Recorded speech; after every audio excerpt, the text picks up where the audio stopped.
called the Count, because I really love to.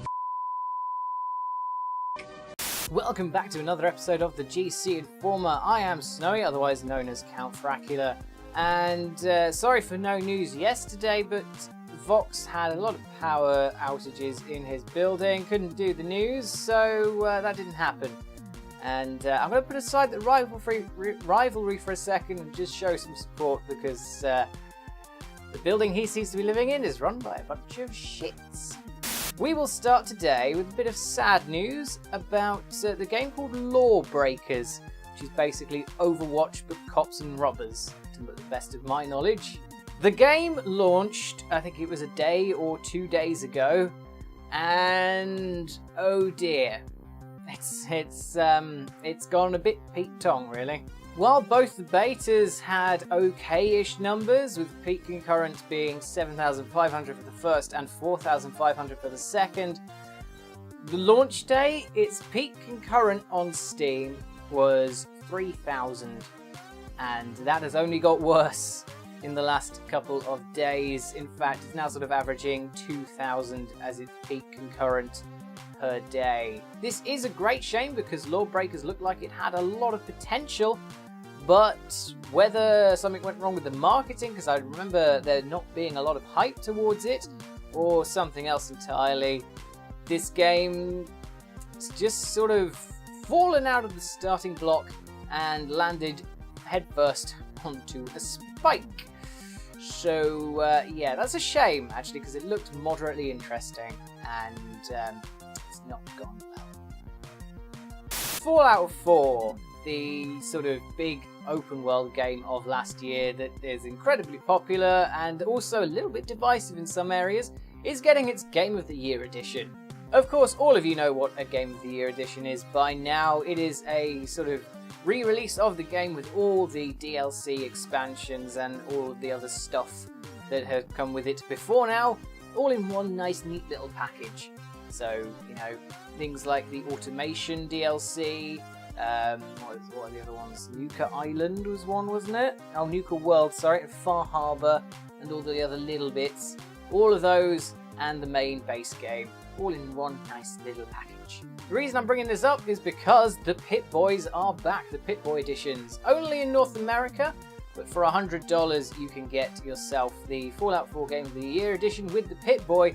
Although bear in mind, the first run of these Pip-Boy editions are notoriously unreliable, and if you mess up in sort of the setup stage, you can just completely brick the whole thing and it'll never work, which is a shame, and it's happened to a few people. But yeah, be careful, buyer beware of the Pip-Boy editions. But you know, I just thought the Fallout 4 Game of the Year edition was worth mentioning because it was a big game. Some of you might remember not too long ago that I mentioned Ark Survival Evolved getting a price hike when it comes out of, or before even it came out of Steam Early Access. It's still not out of Steam Early Access, but that's a completely different story that I've mentioned before. Anyway, now the same thing's happening to We Happy Few. For those of you who don't know, We Happy Few is a survival game which is completely not what we wanted it to be. Basically how it goes.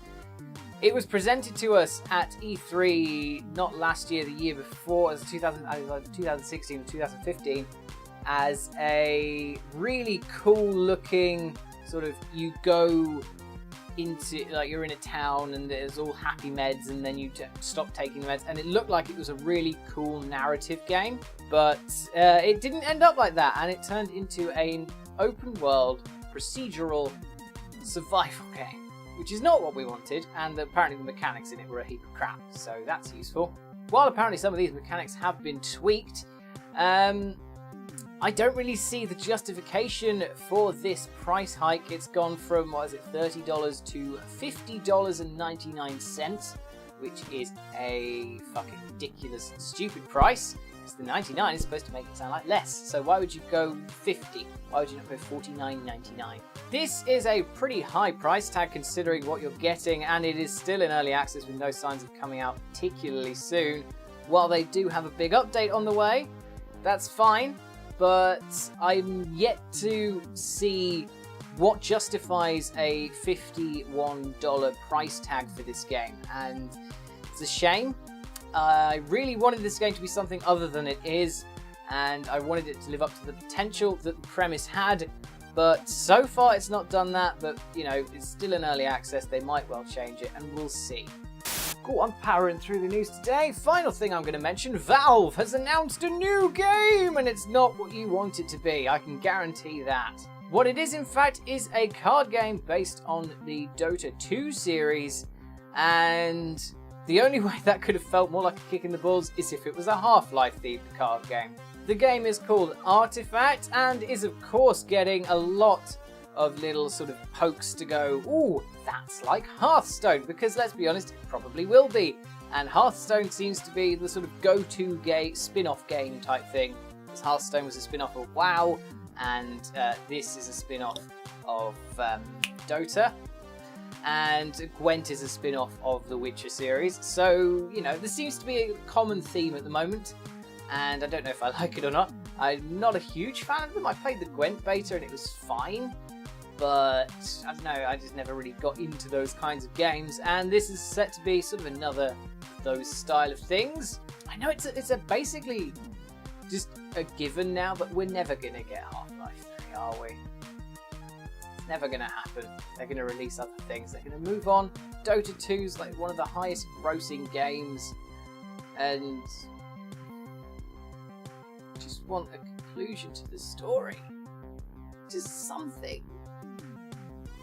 Not a card game, but something. So that is the end of this episode of the GC Informer. I hope you enjoyed it. If you did, please give us a like, a subscribe and a share, whatever you fancy, or a dislike if you hated it for some reason. Please give a comment, let us know what you think about this episode, and you can join in the discussion properly in our GameCast Discord server. The link should be down in the description, as will a link to my channel, which will also be on an end card where I do the occasional Let's Play, and it's also a good archive for my streams. I hope you enjoyed this episode of the GC Informer, and I will see you tomorrow for some more news.